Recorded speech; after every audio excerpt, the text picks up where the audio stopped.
नमस्कार और एक बार फिर से स्वागत है आपका वर्ल्ड ऑफ फाइन लर्निंग के इस प्लेटफॉर्म के ऊपर। अपने पिछले लेक्चर में हमने चैप्टर 6 का पार्ट 3 लाया था आपके लिए। होप सो कि आपको अच्छा लगा हो। आज हम उसी का पार्ट 4 आपके लिए लाए हैं। पार्ट 3 में हमने देखा था कि किस तरह से जो ग्लेशियर्स हैं उनका इफेक्ट हाईलैंड के ऊपर पड़ता है जब वो इरोड करते हैं, या जो भी ओवरऑल इफेक्ट हो हाईलैंड्स के ऊपर उनका इफेक्ट पड़ता है, और किस तरह से वहाँ पे नए फीचर्स का निर्माण होता है, चाहे वो कोरी हो, चाहे वो सर्क हो, चाहे वो एरीथ्स हो, चाहे वो बॉक्सरंड हो। ऐसे बहुत से फीचर्स हमने पिछले लेक्चर में देखा था। आज हम इन्हीं ग्लेशिएशन का इफेक्ट लोलैंड में देखेंगे। पिछली बार हमने हाईलैंड में देखा था, अभी हम इसको लोलैंड वाले रीजन में देखेंगे कि बर्फ जब ऊंचाई से ज़मीन पे आता है, यानी ऊंचे जगहों से नीचे के जगहों पे आता है, या फिर बर्फ अगर नीचे के सतहों पे जमती है तो फिर उसका इफेक्ट क्या होता है, किस तरह के फीचर्स तब हमें देखने को मिलते हैं। इसी पे बेस्ड है हमारा ये पार्ट। तो आइए हम स्टार्ट करते हैं। And the part starts with landform of glaciated lowland, यानी वो जगहों के फीचर्स हम जानेंगे जहाँ की लोलैंड है आमतौर पे, और वहाँ पे कुछ समय पहले या एक टाइम पे काफ़ी ज़्यादा मात्रा में आइस एज था, आइस वहाँ पे जमा हुआ था, और बाद में उन्होंने किस तरह के अपने आफ्टर इफेक्ट वहाँ छोड़े हैं। तो अगर आपको हमारा ये इनिशिएटिव, हमारा ये काम अच्छा लग रहा है तो बस वीडियो को लाइक करना है, चैनल को सब्सक्राइब करना है, और बस फिर क्या, हम आपको मिलते रहेंगे, आप हमें मिलते रहेंगे, और इसी तरह से हम लोग आपस में पढ़ाई वढ़ाई करते रहेंगे। तो आइए लैंडफॉर्म ऑफ ग्लेशिएटेड लोलैंड को थोड़ा समझ लेते हैं। पहली बात तो ये कि जब लोलैंड की बात की जाए तो ये डिपोजिशनल होता है। हाईलैंड में जो था वो इरोजनल फीचर काम कर रहा था। हाईलैंड में ज़्यादा इरोजन का मतलब एक्टिविटी था, क्योंकि ऊपर से बर्फ़ ऊंचाई से ज़्यादातर तोड़ के लेके आ रही थी। जो भी था, ऑब्जेक्ट था, जो भी था, सबको ब्रेक डाउन किया जा रहा था और बर्फ़ उसको अपने साथ नीचे लेके आ रही थी। लोलैंड में उसके पास ज़्यादा फ्लो नहीं रहता है, मतलब बर्फ़ है वो तो आगे बढ़ेगा ही, पीछे से फोर्स आएगा, बट स्पीड काफ़ी गिर जाता है, स्पीड काफ़ी स्लो हो जाता है। उस स्लो स्पीड के कारण आप जो भी वो अपने साथ ऊपर से लेके आया है उसको यहाँ डिपॉजिट करेगा। तो इसीलिए ज़्यादातर हमें यहाँ डिपोजिशनल फीचर्स देखने को मिलते हैं। अब नीचे डिपोजिशन में दो चीज़ काम करते हैं। पहला तो एक, जो ग्लेशियर ऊपर से लेके आया, जो ग्लेशियर फ्लो में था, जो आइस शीट्स बड़े बड़े थे जो पहाड़ों से सरक के लोलैंड में आए, वो अपने साथ क्या लेके आए, वो एक तो बनाएंगे नीचे का जो भी मतलब लैंडफॉर्म है या जो भी फीचर है वो अपने डिपोजिशन से कुछ बनाएंगे। दूसरा है कि लोलैंड में अब जब आइस एज था तो लोलैंड के ऊपर भी तो बर्फ जमेगा, तो उस बर्फ के जमने के कारण कौन कौन से फीचर्स वहाँ आए, उस बर्फ ने कौन कौन से फीचर का निर्माण किया, वो भी हम देखेंगे कि किस तरह से सतह पे जमी हुई बर्फ, मोटी बर्फों के परत, कहीं पतली बर्फों के परत, कहीं उबड़ खाबड़ बर्फों के परत, मतलब जो भी बर्फ हो, उन सभी बर्फों ने मिलके लोलैंड में क्या क्या बना दिया, ये हम देखने वाले हैं। तो अभी हमने पिछले लेक्चर में किया था हाईलैंड्स, एक बार आप उसको प्लीज़ देख लीजिए, तब आपको लोलैंड से कंपेयर करने में थोड़ी आसानी हो जाएगी, वहाँ समझ लोगे, फिर यहाँ ज़्यादा मुश्किल नहीं होने वाली।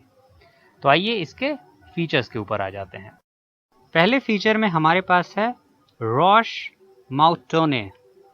रॉश माउंटोने थोड़ा हार्ड वर्ड है, बट कोशिश करिए। इट इज़ रॉश माउंटोने। इसको रॉक हैमक भी कहते हैं। हैमक जो वो झूला टाइप कपड़े का लगा दिया जाता है जिसमें आप दो पेड़ों के बीच बांध देते हैं और उसमें आप आराम से लेटते हैं, तो उस तरह का भी इसको एग्जाम्पल के तौर पे बोला जाता है, रॉक हैमक। ऐसे तो इसका जो प्रॉपर नाम है वो है रॉश माउंटोने, तो ये एक इसका प्रॉपर नेम है। इसको शीप बैग भी कहते हैं, यानी भेड़ का जो पीछे का हिस्सा है वो इसी तरह से मतलब शेप अप होता है। ये आप इमेज में देखिए कैसा दिखता है, तो बहुत से लोग इसको शीप बैग भी कहते हैं। अगर आपको समझ में आ रहा है कैसे शीप बैग है तो बहुत बढ़िया बात है आपके लिए। इसकी खासियत क्या है, अब ये एक फीचर है, तो इस फीचर का निर्माण किस तरह से होता है लोलैंड में।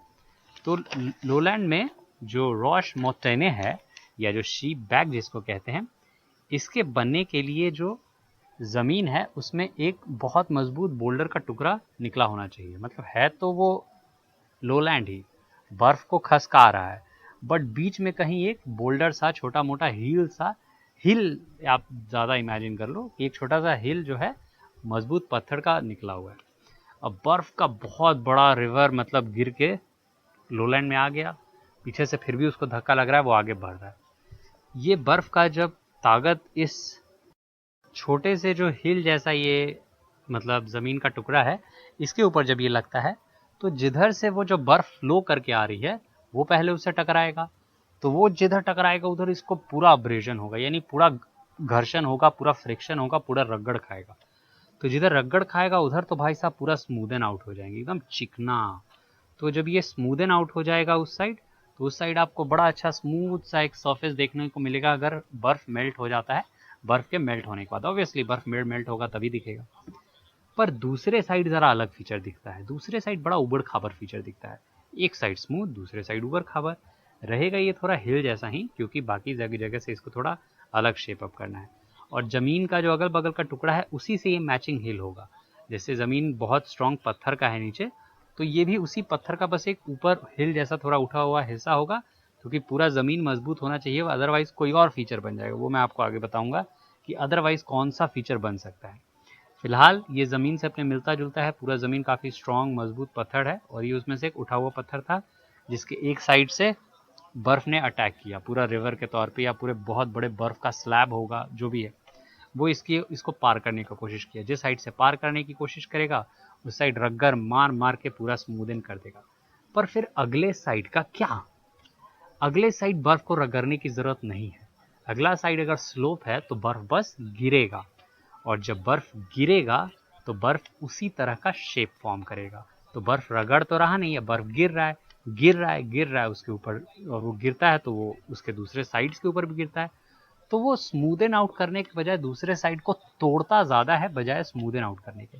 इसीलिए दूसरा साइड हमें ऊबड़ खाबड़ सा दिखता है। ये इमेज में देखिए कि एक साइड किस तरह से ये स्लोपी है, दूसरे साइड किस तरह से ये काफ़ी ऊबड़ खाबड़ है। तो ये हो गया हमारा रॉश मॉन्टने। आगे आइए क्रेग या टेल पे। क्रेग और टेल की खास बात क्या है? Crag and tail, both of them are almost the same structure, एक ही तरह के थोड़े बहुत दिखते हैं, इसीलिए यहाँ पे रेफरेंस में भी हमने एक ही पॉइंट में इसको यूज़ किया है। तो क्रैग या टेल, क्रैग या टेल, इनका जो फीचर होगा ये होगा कि ये पूरा ज़मीन जो है वो सॉफ्ट है, मतलब हो सकता है सॉफ्ट ज़मीन हो और उसके बीच में कहीं एक हार्ड रॉक सरफेस उसमें कहीं घुसा हुआ हो। तो जो आइस का जो शीट आएगा ये सॉफ्ट वाले सरफेस को काटता जाएगा, इरोड करना उसके लिए ईजी होगा, ईजिली उसको इरोड करेगा। बट जब सॉफ्ट वाले सरफेस को वो इरोड करता आएगा और बीच में जब उसकी मुलाकात एक हार्ड छोटे मोटे हिल जैसे, अगेन हिल जैसा हो सकता है या कोई बड़ा सा स्टोन बोल्डर, उससे हो जाए, तो फिर क्या होगा? तो फिर पहला हरकत तो जो पीछे रोश मोटेने वाला जो था वही हुआ, यानी एक तरफ से उसको धक्का मारेगा तो वो साइड स्मूदन आउट कर देगा और धक्का मार के उसके ऊपर चढ़ाई करने की कोशिश करेगा। पर दूसरे साइड गैप नहीं है कि वो गिर जाएगा, दूसरे साइड भी वो पूरी बराबरी में ही था, पीछे से तो वो बर्फ काटता आया उसको, तो सेकेंड साइड जो था वो उसी के हाइट के, उसी के ऊंचाई के बराबर होगा। बट जब वो उस बोल्डर को क्रॉस करेगा तो जो बोल्डर के आगे वाली ज़मीन होगी वो उस बोल्डर के कंपैरिजन सॉफ्ट होगी। कितनी सॉफ्ट? ऐसा कुछ नहीं है, ज़्यादा सॉफ्ट कम सॉफ्ट, पर उस बोल्डर के कंपैरिजन सॉफ्ट होगा। तब क्या होगा? तब वो सीधे बर्फ ना गिर के उस सॉफ्ट सरफेस के ऊपर फ्लो करेगी। बर्फ को तो आगे बढ़ना है, बर्फ जब उसके ऊपर फ्लो करेगा तो उसको धीरे धीरे इरोड करेगा और धीरे धीरे इरोड करते हुए एक स्लोप बनाएगा।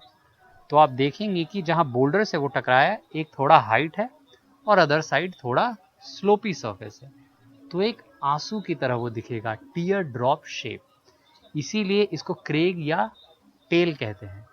टेल जैसा इसलिए, या तो टीयर ड्रॉप कह लो या टेल जैसा कह लो, इसलिए टेल जैसा कि एक तरफ से बिल्कुल अचानक उड़ गया, प्रोट्रूडेड है जिधर से हार्ड था रॉक, दूसरे साइड से धीरे धीरे उसमें इंक्लाइनेशन आया, धीरे धीरे झुकाव आया, तो एक लंबे पूंछ जैसा शेप देता है, पूंछ जैसा इफेक्ट देता है। तो इसीलिए इसको क्रेग या टेल के तौर पे जाना जाता है। क्रैग इसका, क्रेग नहीं सॉरी, क्रैग, क्रैग या टेल के तौर पे इसको जाना जाता है। हमारा अगला फीचर जो है वो है बोल्डर क्ले या ग्लेशियल टेल। अब जब जो आइस मास है, जो ग्लेशियर है, ये कम्प्लीटली जब इरोड हो रहा है तो इरोजन के दौरान ये अपने साथ काफ़ी सारे मटेरियल्स को लेके जाता है।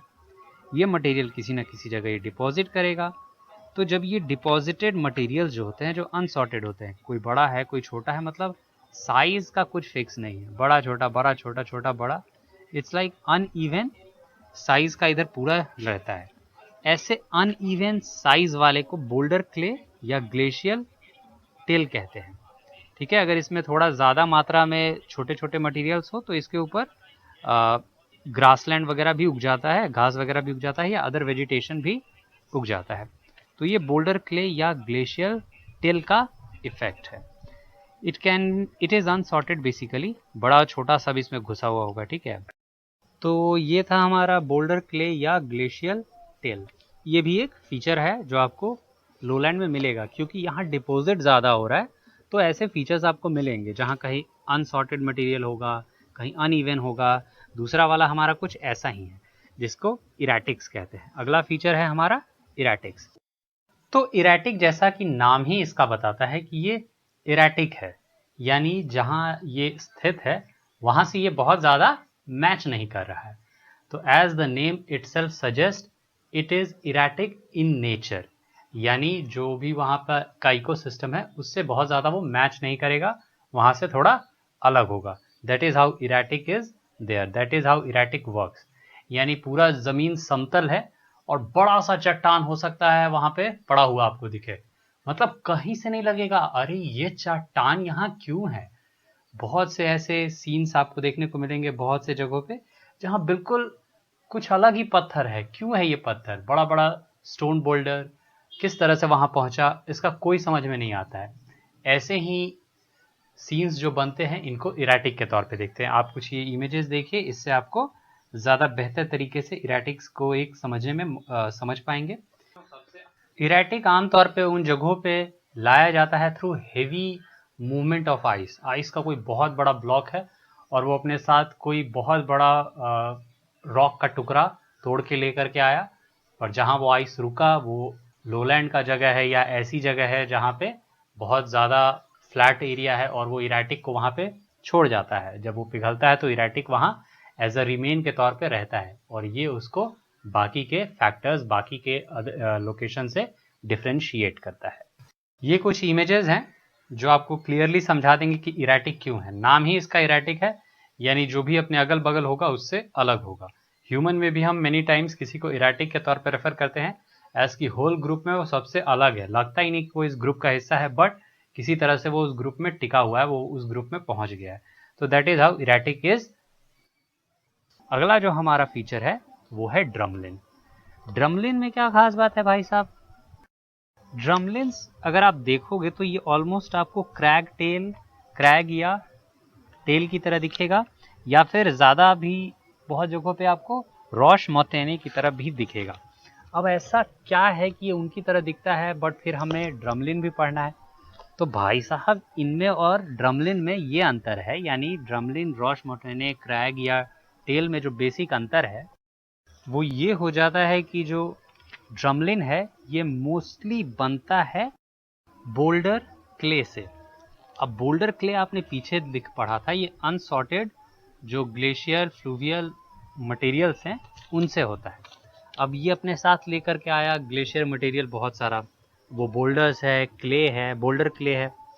अब क्या करता है ग्लेशियर को, उसको डिपॉजिट तो करना ही है, तो वो डिपॉजिट कई बार बड़े शेप में कर देता है, बड़ी इज्जत से कर देता है। यानी जहाँ से वो ले करके आया रिवर के फॉर्म में, बहुत सारे मटेरियल एक जगह इकट्ठा हो गया किसी तरह से, बहुत सारा जो इसके साथ जो बोल्डर क्ले आया वो इसके पास खुद एक ही जगह में एक ही सीरीज में इसके पास जमा हो गया।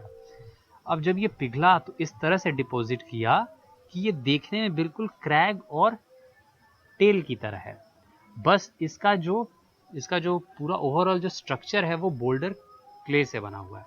वहीं जो क्रैग टेल था उसमें बीच में पूरा एक कंप्लीट बड़ा सा चट्टान था, वो पर यहाँ जो है वो सिर्फ पत्थर के टुकड़े हैं, छोटे बड़े मिले जुले, और ये ओवरऑल जो शेप फॉर्म कर रहे हैं ये बहुत दूर दूर तक लंबा लंबा, मतलब tier drop he shape, but comparative बहुत लॉन्ग है, इतना इतना कि कहीं कहीं 2-2 किलोमीटर से भी ज़्यादा बड़े बड़े ये आपको मिल जाते हैं ड्रमलिन्स। तो इसका ये फॉर्मेशन का कारण क्या है, इतना लंबा होने का कारण, एक मेजर कारण जो मैं समझ पाता हूँ और जो यहाँ भी बताया गया है कि असल में ये एक डिपॉजिटेड मटेरियल है। ग्लेशियर अपने साथ कितना मटेरियल लेके आया, कितना उसके पास एक बार में अकुमुलेट हुआ, या एक बार में जो रास्ता है जो डिपोजिशन का, जो आइस बार बार लेके आ रहा है और जहाँ डिपॉजिट कर रहा है, क्या वो रास्ता भी सेम है? तो जो उस रास्ते से जो मटेरियल आ रहा है वो जहाँ डिपॉजिट हो रहा है, अगर वो एक सेम पाथ फॉलो कर रहा है तो विद द ईयर बहुत ज़्यादा लंबे तौर पे बहुत ज़्यादा वो डेब्री वहाँ अकुमुलेट होगा और ये पूरा एक लंबा सा स्ट्रेच बन जाएगा हैमक टाइप, क्योंकि इसको हैमक से भी रिप्रेजेंट किया गया है। तो हैमक सेम थिंग, जो कपड़े वाला हम बांधते हैं दो पेड़ों के बीच और आराम से उसमें लेटते हैं।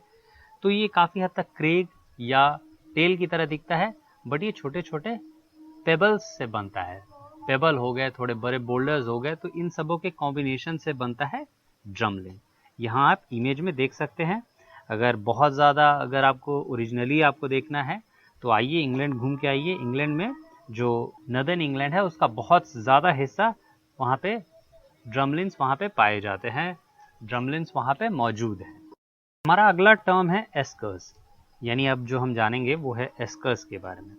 एस्कर क्या है? एस्कर एक छोटे कंकरों पत्थरों का बाउंड्री वॉल जैसा है, बहुत दूर तक एक रिज जैसा बना देता है।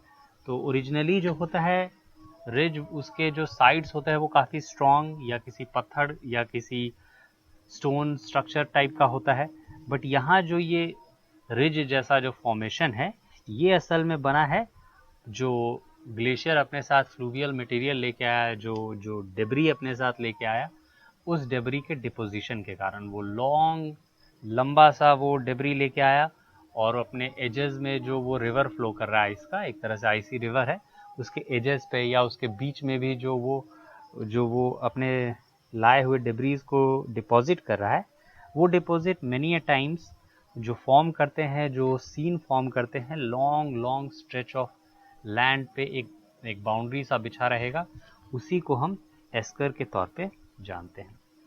अब आइए अगला टर्म, टर्मिनल मोरेन। एस्कर्स भी बनता है मोरेन्स के ही थ्रू। तो टर्मिनल मोरेन क्या है? ये जो छोटे पेबल्स वगैरह जो है, जो आइस अपने साथ लेके आ रहा है, जब ये अपने एंड में, जब एकदम अंत है आइस का, जो आइस शीट है या फिर जो ग्लेशियर है, वो मूवमेंट के दौरान जहाँ अब रुक गया, अब इससे आगे ना बढ़ेगा भाई साहब, तो एंड में जो वो अपने साथ जो भी डेब्री लेके आया है, आफ्टर मेल्टिंग जब वो सारा कुछ डिपॉजिट कर देगा, जहाँ पे एंड वाले में टर्मिनल मोरेन कहते हैं, यानी यहाँ इसका अंत हुआ। इसके बाद जानिए आउटवॉश प्लेन के बारे में। आउटवॉश प्लेन असल में एक फीचर है लोलैंड का, इसी जगह ये बन सकता है, अदरवाइज हाईलैंड में ये ऐसा कोई फीचर आपको देखने को नहीं मिलेगा। आउटवॉश प्लेन की खासियत है कि यहाँ जो भी डेब्री आया है, जो भी मोरेन्स बह के आए हैं, वो कोई ना कोई फीचर बनाएंगे, तो वो फीचर आउटवॉश प्लेन के तौर पे काफ़ी कॉमनली देखने को मिलता है। ऐसे तो आपने देखा कि वही जो ये टेबल्स वगैरह आ रहे हैं, ये ड्रमलिन्स का निर्माण कर रहे हैं, ये एस्कर्स का निर्माण कर रहे हैं, इरेटिक्स बना रहे हैं, बोल्डर्स, क्ले और ग्लेशियल हिल, टिल, इन सब तरह के चीज़ों का निर्माण हो रहा है। पर एक बेहद कॉमन फीचर जो आपको मिलेगा, जब बहुत सारा कंकड़ पत्थर दूर तक के एरिया में बिछ जाता है ग्लेशियर्स के कारण, then they almost create the shape of a long plain in our sight. ठीक है, हमारे आंखों के सामने बहुत दूर तक एक प्लेन जैसा साइट दिखेगा, बट जब आप वहाँ पहुँचते हैं तो वो मिट्टी वाला प्लेन नहीं होता, हमारे टाइप का प्लेन एरिया नहीं होता, it is made of boulders, कंकड़ पत्थर बहुत तरह के वहाँ पे आपको मिलेंगे। और पर हाँ, ये बात है कि वो दूर तक के एरिया को ऑलमोस्ट फ्लैटन आउट कर देता है, ऐसा लगेगा कि हाँ कुछ बराबर है, छोटे बहुत उसमें टीले मिल जाएंगे आपको, कुछ उबड़ खाबड़ ज़मीन तो मिलेगा ही, बट एक प्लेन वाला ओवरऑल सीन वो क्रिएट कर देता है। लोलैंड में बनने वाले ये हमारे ऑलमोस्ट सारे इंपॉर्टेंट फीचर्स जो हमें पता होने चाहिए, बुक के हिसाब से भी ऑलमोस्ट हमने कवर कर लिया है।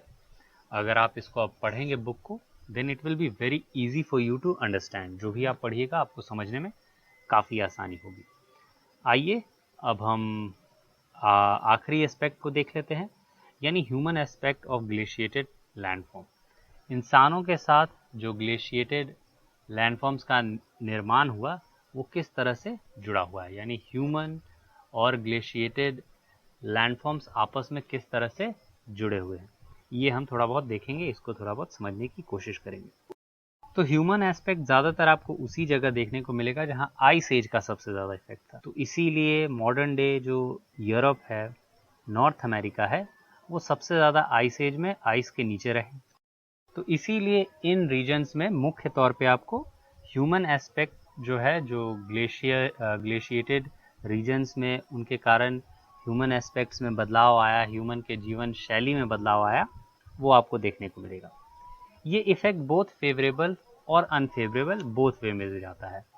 अब एरिया अनइवन है, खेती के लिए ठीक नहीं है, तो थोड़ा अनफेवरेबल तो कंडीशंस क्रिएट होंगे ही, बट एरिया इस तरह का खूबसूरती से है, इस तरह का कमाल का सीनिक व्यू है, तो टूरिज़्म के लिए हो सकता है बेहतर हो जाए, या फिर इस तरह का मतलब एग्रीकल्चर के लिए भी सूटेबल है जो बहुत बहुत ज़्यादा कैश क्रॉप्स को सपोर्ट करता है, तो इकोनॉमिकली भी काफ़ी बेहतर हो जाएगा। बहुत बड़े बड़े ग्रासलैंड्स को सपोर्ट करता है, तो एनिमल रियरिंग इन सब चीज़ों में भी काफ़ी बेनिफिट होगा। इसीलिए ये कहना बेहतर होगा कि both favourable and unfavourable conditions create होते हैं ह्यूमन एस्पेक्ट के ग्लेशिएटेड लैंडफॉर्म्स के साथ।